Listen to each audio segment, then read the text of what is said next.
Assalamualaikum warahmatullahi wabarakatuh. Perkenalkan, nama saya Triwarcono Adi dari Politeknik Energi dan Mineral Akamigas atau PEM Akamigas sebagai dosen dari program studi logistik migas. Pada kesempatan kali ini akan saya sampaikan salah satu mata kuliah yang saya ampu, yaitu mata kuliah Sistem Ekspor-Impor dan Kepabeanan yang dilaksanakan pada semester genap atau semester 4 dengan 3 SKS, 2 SKS teori, dan 1 SKS praktikum. Untuk pengalaman pembelajaran, nanti mahasiswa mengerti akan perdagangan internasional atau ekspor impor, pelaku perdagangan internasional, promosi, kontrak penjualan, letter of credit, bill of lading, incoterm, prosedur ekspor-impor, dokumen ekspor-impor, juga kepabeanan dan bea cukai. Untuk capaian pembelajaran mata kuliah atau CPMK, mahasiswa mampu memahami dan mengerti dan terkait dengan kebijakan peraturan-peraturan perundang-undangan tentang perdagangan, kegiatan ekspor-impor, dan juga mengerti terkait dengan kepabeanan dan bea cukai.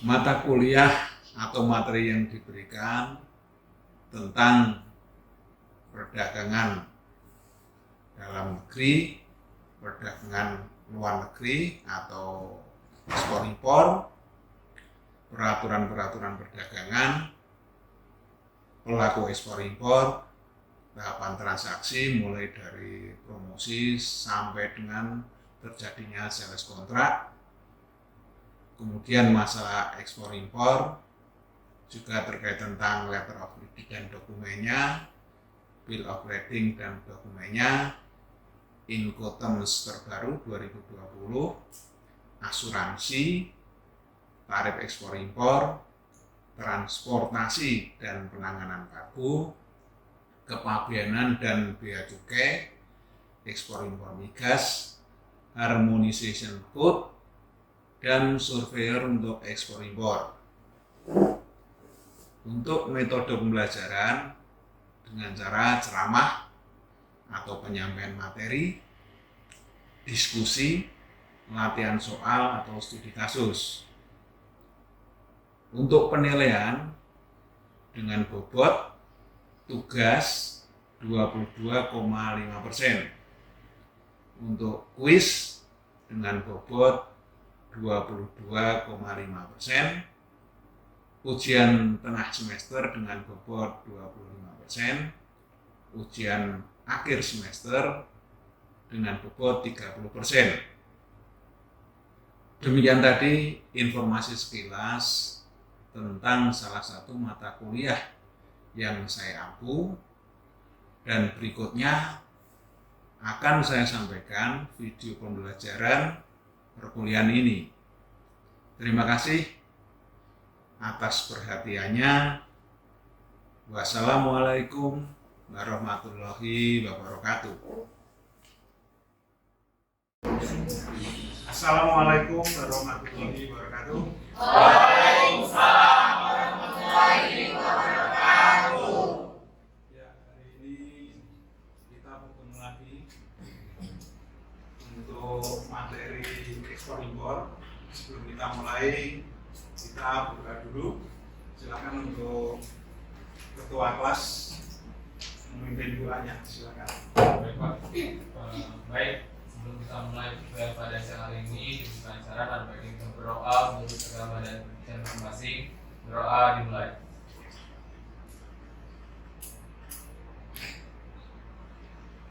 Berdoa selesai. Ya, terima kasih untuk para mahasiswa. Semangat pagi. Pagi, pagi, pagi, memang luar biasa, tetap semangat. Terima kasih atas semangatnya, walaupun sudah siang hari masih semangat pagi.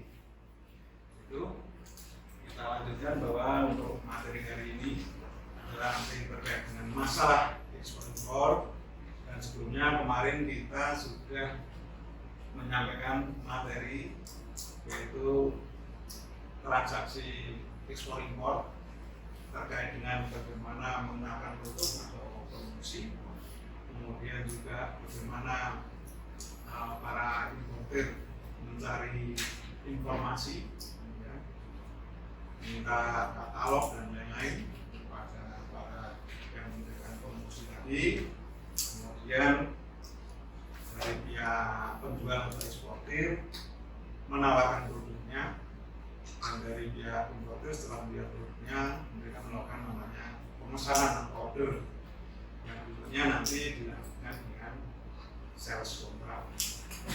Dan untuk hari ini kita akan mengagendakan masalah dalam kegiatan ekspor impor seperti ini.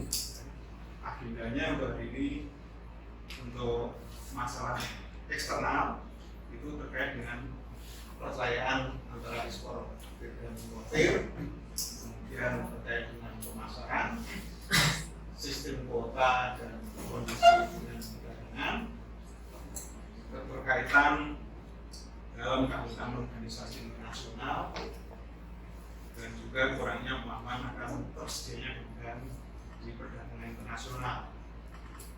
Kemudian masalah di internal itu terkait dengan persiapan teknis dari perizinan perusahaan, kemudian terkait dengan kemampuan dan pemahaman transaksi luar negeri, kemudian terkait dengan pembiayaan transaksi luar negeri, kekurangsemua dalam kebijakan barang dan kebijakan dalam pelaksanaan ekspor impor. Untuk ini kita lihat ada masalah apa terkait dengan ekspor impor. Dan memang dalam perdagangan internasional ini diharapkan sesuai dengan kondisi yang diinginkan. Tapi biasanya terjadi suatu masalah atau hambatan. Kita lihat masalahnya itu di eksternal atau di internal. Dan ada masalah apa di sana? Kita lihat. Nah ini faktor eksternal. Ya. Terkait dengan apa? Kepercayaan antara eksportir dan importir. Disebabkan oleh apa? Karena memang belum saling kenal. Kalau namanya orang itu belum saling kenal, itu juga bagaimana bisa percaya? Apakah mereka jujur dalam berbisnis? Bagaimana perilakunya ketika menerima order? Bagaimana ketika mereka mengirim? Kemudian juga tempatnya berjauhan. Kemudian bahkan ada pengumuman. Apakah lokasinya di sana itu juga dekat dengan pelabuhan atau tidak, atau bahkan masuk ke pelosok?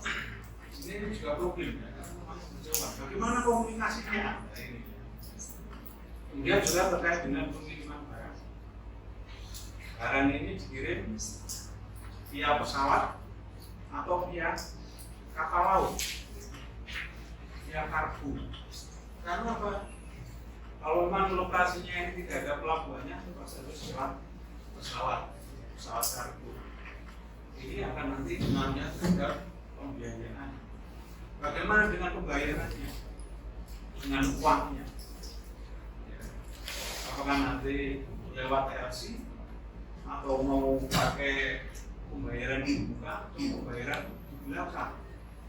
Terus mata uang yang dipakai apa?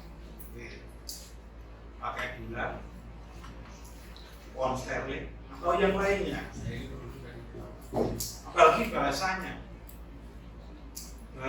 ini apa yang digunakan dalam perdagangan apa menggunakan bahasa Prancis, bahasa Jerman, atau bahasa Inggris. Apalagi budayanya, kita belum mengenal budayanya seperti apa kita. Inilah yang menyebabkan tadi terkait dengan masalah ekspor impor, termasuk peraturannya. Mungkin peraturan suatu negara dengan negara lain berbeda. Suatu negara dilarang, tapi negara lain tidak. Ini juga menimbulkan masalah. Kemudian bagaimana supaya kepercayaan ini timbul? Kita lihat, inilah kita bisa membangun kredibilitas. Bagaimana caranya? Memanfaatkan buku petunjuk perdagangan. Jadi kita bisa ke Kementerian Perdagangan terkait dengan Direktorat Jenderal Perdagangan Luar Negeri, Anda bisa melihat di sana buku-buku terkait dengan perdagangan luar negeri atau ekspor impor. Kemudian Anda juga bisa mencari referensi yang lain terkait dengan perdagangan ini. Kemudian juga mencari dan mengunjungi ke negaranya. Jadi Anda berkunjung ke sana sambil menggunakan produk dan mengetahui perusahaannya seperti apa. Ini yang diharapkan untuk membangun kredibilitas. Berikutnya apa? Meminta bantuan bank untuk kontrak atau correspondent bank. Jadi kita bisa menghubungi bank, bagaimana si perusahaan A ini ya, apakah dia memang perusahaannya cukup bonafit, ya, profitable dan bisa dipercaya. Kemudian juga bisa membaca publikasi dagang ini ya. Anda bisa melihat atau browsing di internet, sekarang semuanya teknologi bisa membantu. Kemudian juga konsultasi dengan eksportir atau importer yang terkait dengan produk tersebut. Ini akan membantu sekali ya. Sehingga kita bisa tahu nanti perusahaan yang kita hubungi itu ada informasi tentang perusahaan tersebut. Kemudian juga melalui perwakilan dagang. Indonesia punya banyak perwakilan dagang, ya, atas perdagangan. Di sana juga ada namanya ITBC, mungkin Anda masih ingat, Indonesia Trade Promotion Center. Dan juga di sini ada iklan promosi, Anda bisa lihat juga, ya, sekali promosi produk terkait dengan apa yang diinginkan. Ini adalah membangun kredibilitas yang lazim dilakukan. Kemudian juga bisa melakukan pemasaran. Bagaimana untuk menetapkan harga komoditi ini? Bagaimana dengan ongkosnya atau biaya barang? Mulai barang ini di packing, kemudian barang ini diangkut, kemudian dibawa ke pelabuhan atau dibawa ke bandara, kemudian nanti dikirim di lokasi, di sana dibongkar lagi, dibawa ke tempat importir. Terus kemudian juga terkait dengan sifat dan tingkat persaingannya. Persaingannya produk ini ketat enggak? Apakah bisa ditipu? Nah, ini terus sekali dalam ekspor ini. Kalau persaingan ketat banyak macamnya, kita bisa masuk enggak? Ini juga masalah bagi kita. Sehingga kita bisa bersaing dengan produk yang lain. Kemudian juga terkait dengan luas dan sifat permintaan. Permintaannya ini memang partai besar atau hanya kecil saja. Kemudian juga apakah pesanannya ini bisa mereka lakukan dengan cara pemesanan semesteran, bahkan tahunan atau bahkan bulanan, ini yang sangat dimintai. Kalau itu bulanan luar biasa, bisa kita penuhi. Sehingga ini akan meningkatkan pendapatan dari perusahaan itu karena rutin. Kuarternya pesannya hanya sekali, ini yang produksi banyak ternyata pesannya hanya sekali. Kemudian jenis barang komoditi terkait dengan peraturan perdagangan. Barang itu boleh enggak dipesan dan bisa dikirim sesuai dengan permintaan. Ada enggak pembatasan oleh peraturan? Ini perlu diperhatikan juga. Terus kemudian pembatasan mutu dan volume barang. Semua sekarang menggunakan standar. bagaimana kualitasnya, sudah sesuai standar atau belum. Nah ini yang perlu diperhatikan. Ini juga bermasalah ketika kita mengusul barang, tapi barangnya tidak sesuai dengan standar atau mutu. Ini. Terus bagaimana dengan kontinuitas produksi barang? Barang ini produksi rutin atau tidak? Itu tergantung pemesanannya, ordernya. Kalau ordernya ini tidak rutin, bagaimana nanti untuk pengembangan berikutnya? Ini ya, sudah beli mesin ternyata ya pemesanannya hanya sekali. Nah ini juga problem. Ya. Kemudian juga negara tujuan barang eksportasi. Negaranya tadi sudah ada dengan bisnis dengan negara kita atau tidak? Nah ini jadi problem. Terus juga kondisi negaranya ini aman atau tidak? Ya, ini sangat mempengaruhi. Karena kalau negaranya tidak aman juga susah. Kita melakukan transaksi ternyata setelah barang dikirim pembayarannya susah. Ini terkait dengan kerjasama antar negara. Masalah pokok terkait dengan pemasaran ekspor impor. Daya saing rendah dalam harga dan waktu penyerahan. Kenapa bisa terjadi daya saing rendah? Ini bisa dilihat dari SDM-nya. Kemampuannya bagaimana? Terus kemudian juga terkait dengan teknologinya. Bagaimana produktivitasnya? Kalau produktivitasnya rendah, nanti harganya juga akan menjadi tinggi. Akibatnya apa? Daya saingnya ya kalah bersaing. Kemudian terkait dengan waktu penyerahan. Bagaimana ketika barang ini masuk ke suatu negara? Apakah perjanjian ya, target waktu yang ditetapkan bisa dipenuhi? Bagaimana kalau itu sudah barangnya masuk ke pelabuhan? Terkait dengan dwelling time-nya. Kalau dwelling time-nya cepat, berarti tidak masalah. Berkirim lebih cepat, sesuai dengan kesepakatan. Dan di sini dikatakan daya saing dianggap sebagai masalah interekspor, padahal sesungguhnya menjadi masalah nasional. Kenapa bisa begitu? Mungkin dengan peraturan-peraturan sehingga ketika barang ini dikirim harus melalui prosedur yang banyak juga. Akibatnya apa? Memang pengirimannya tidak bisa tepat, masalah nasional. Kemudian juga terkait dengan saluran pemasaran yang tidak berubah di luar negeri. Kita tidak punya perwakilan dagang di sana. Ini juga masalah. Sehingga apa? Ketika kita mengirimkan barang di sana, siapa yang mengirim juga tidak ada atau tidak jelas. Dan juga kurangnya pengetahuan akan perluasan pemasaran. Nah ini bagaimana bisa menawarkan suatu produk, bagaimana pihak pembeli itu tertarik dengan produk kita, bagaimana dengan kualitas produk kita ini yang sangat diperlukan.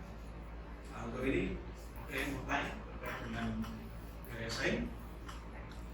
Oh ya, silakan. Menurut saya Pak, nama Argun dari kelas 6 SD 4. Bertanya mengenai masalah pokok pemasaran ekspor impor Pak. Itu kan ada beragam macam masalah pokoknya. Yang ingin saya tanyakan yang di bagian daya saing rendah Pak. Nah, di daya saing rendah itu bagaimana caranya atau upaya yang dapat meningkatkan daya saing Pak? Upayanya seperti apa? Oke, jadi ketika bicara daya saing ini, ya, kenapa daya saing rendah? Itu dilihat dari SDM-nya, bagaimana skill-nya, keterampilannya ketika membuat suatu produk. Bisa juga ini ada ketika bicara daya saing punya satu orang, ini bisa memproduksi 10 unit barang. Tapi kemudian satu orang ini yang lain di negara lain bisa memproduksi 15 unit. Ini nanti pengaruhnya apa? Harga jual kan? Ya, dalam waktu yang sama ini bisa menghasilkan 10 unit, ini bisa 15 unit. Berarti lebih banyak. Akibatnya nanti harga per unitnya kan lebih murah ya, dengan biaya produksi yang sama. Ini mempengaruhi. Kemudian juga selain SDM juga teknologinya. Bagaimana dengan teknologinya? Apakah sudah teknologi yang sudah berkembang sekarang ini ya, sudah maju ya, dengan menggunakan teknologi digital, memang mereka berusaha lebih cepat. Jadi sangat mempengaruhi. Ketika itu dilakukan, maka otomatis produktivitasnya akan lebih tinggi. Akibatnya apa? Daya saingnya akan lebih kuat. Nah ini salah satu cara bagaimana untuk meningkatkan daya saing. Itu ya Mas ya? Iya. Oke, terima kasih. Kita lanjutkan. Sistem kuota dan kondisi hubungan perdagangan dengan negara lain. Nah ini kadang-kadang terkait dengan perdagangan ini ada pembatasan terhadap barang-barang yang masuk ke suatu negara. Kenapa kok dibatasi?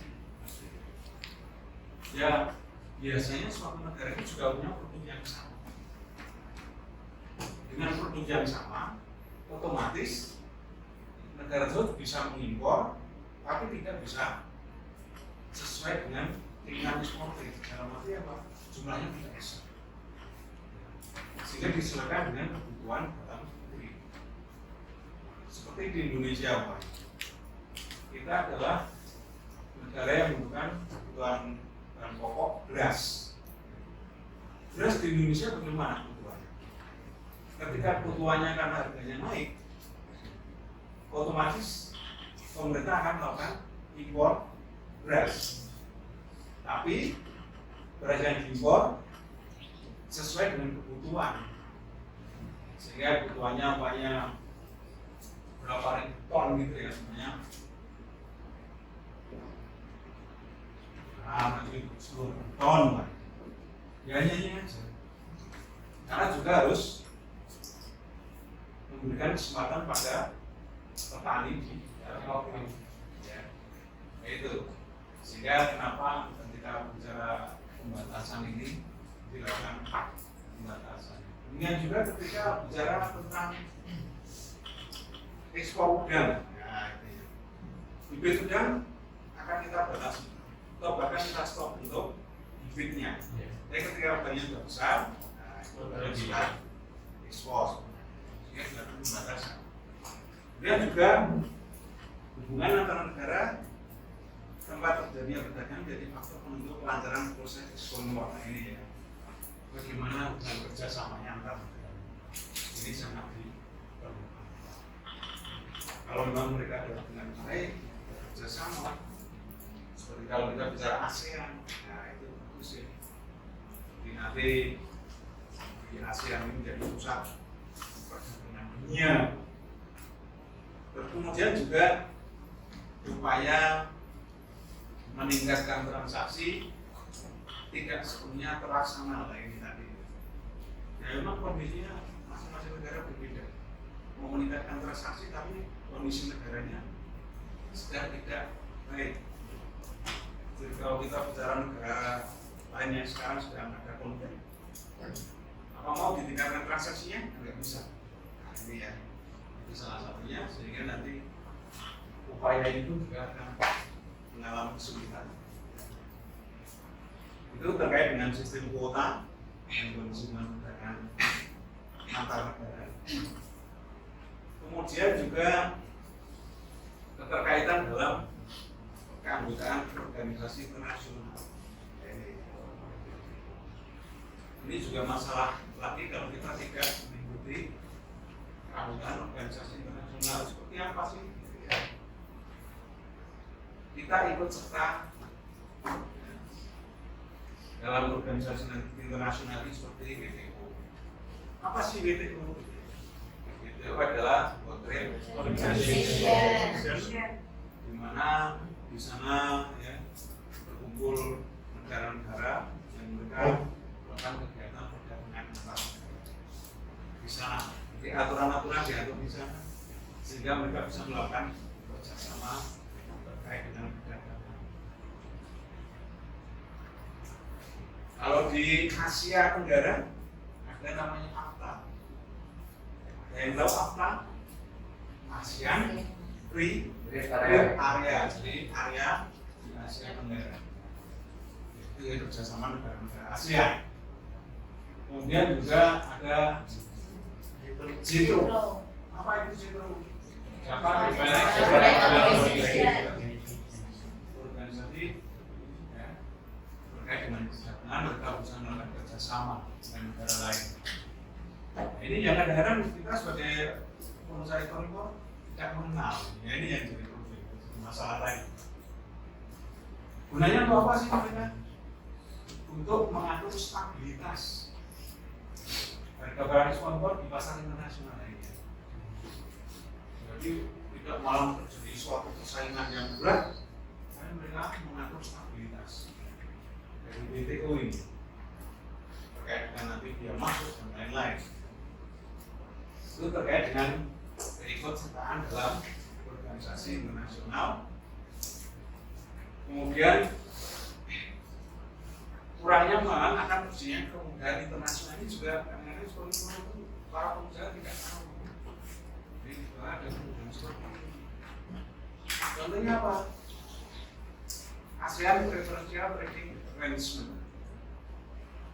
Di sana disebutkan kemudahan tarif bagi pengembangan perdagangan antar negara ASEAN. Antar negara ASEAN sendiri sudah ada kerjasama. Nah ini yang sangat diharapkan. Hingga di situ ada namanya tax treaty. Ya. Terkait dengan apa? Kesepakatan perpajakan. Barang-barang yang diproduksi di antar negara ASEAN yang memiliki ketentuan setidaknya 40% kandungan lokal, atau populer dengan disebut lokal content, ini bisa mendapatkan tarif yang rendah, bahkan 0% atau maksimal 5%. Kalau ini kita mengerti dalam hal ini para pengusaha ekspor mengerti, itu masuk kemudahan ini yang diharapkan. Sehingga tadi dikatakan tidak timbul masalah. Berikutnya, nah, kalau tadi adalah faktor eksternal, sekarang kita bicara faktor internal.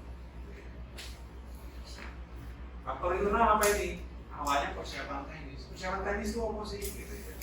Persiapan teknis adalah terkait dengan bagaimana perizinan, persyaratan dasar untuk pelaksanaan transaksi ekspor impor. Apa itu? Status badan usaha atau badan U. Ya. Akte pendirian.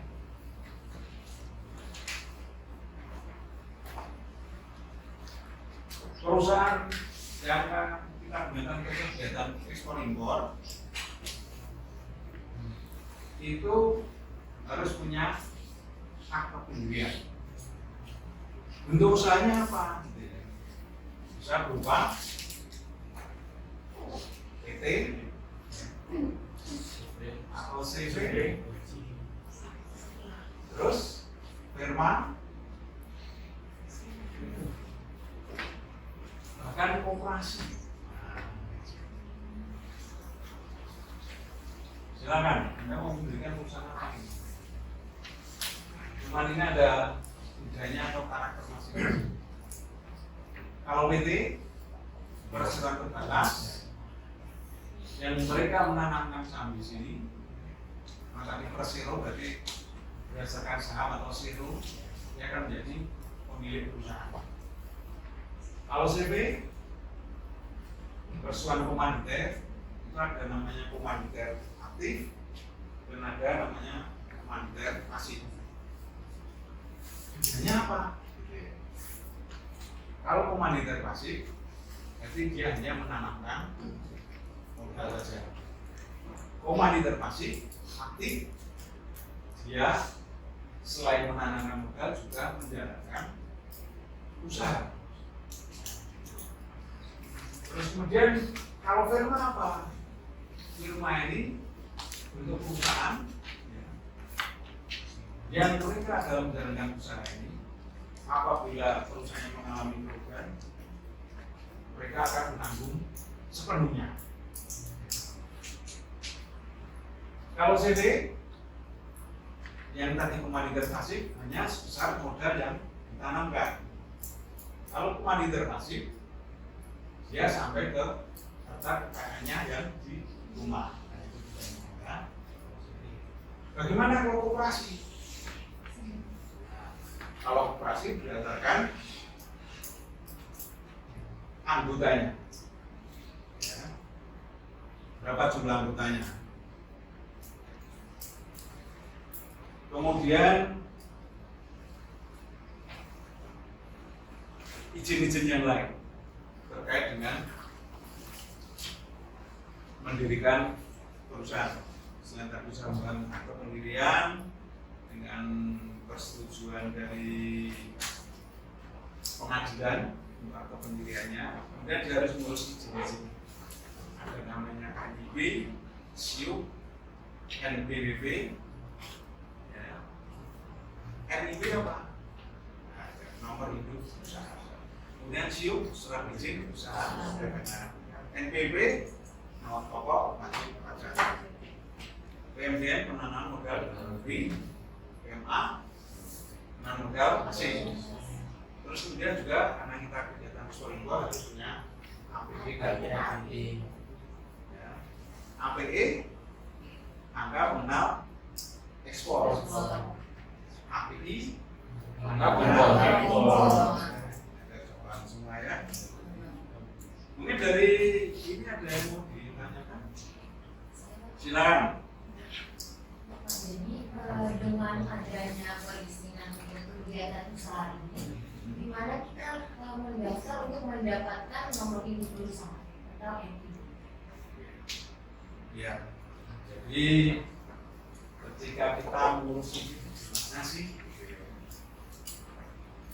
Kita mengurus ini ada namanya dinas, ini singkatan ya.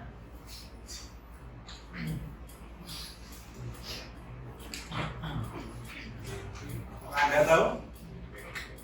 DPM PSP kita ngurusnya di sana. Itu panjangannya apa ini Pak? Dinas Penanaman Modal Pelayanan Terpadu 1.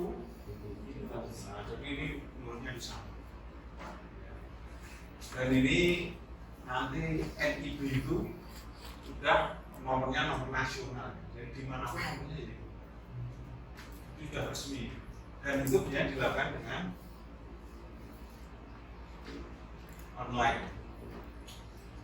Anda bisa mengisi sendiri ya, formatnya, atau kalau mungkin kesulitan bisa Anda datang ke dinas ini ya, untuk inputting datanya. Tapi Anda sudah punya dokumen-dokumen ini. Yang nanti Anda jadi seorang pengusaha ekspor. Itu terkait dengan gimana kita mengurusnya. Itu persiapan teknisnya. Kemudian terkait yang lain, persyaratan dasar dalam pelaksanaan transaksi ekspor impor, kemampuan menyiapkan persyaratan. Ini yang harus dilakukan. Yang harus diketahui juga, dokumen pengapalan. Apa itu dokumen pengapalan? Itu dokumen yang digunakan untuk pengiriman barang melalui kapal. Ada di sana namanya bill of lading.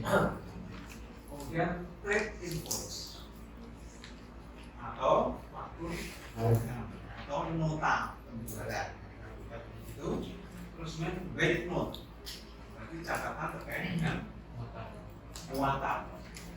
Kemudian ada measurement list. Jadi daftar ukuran. Itu harus ada juga.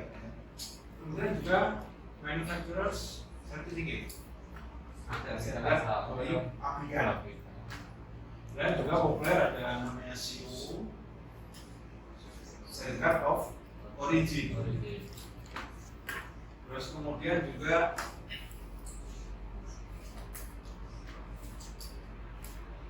inspection clause. Ya. Ini adalah informasi terkait dengan kegiatan ekspor impor. Ya. Untuk pertemuan ini saya akhiri sekian dulu. Ya.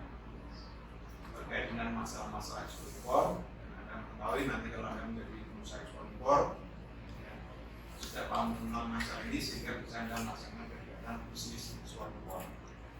Kemudian juga pertemuan yang akan datang kita akan membicarakan terkait dengan bagaimana mengurus letter of credit.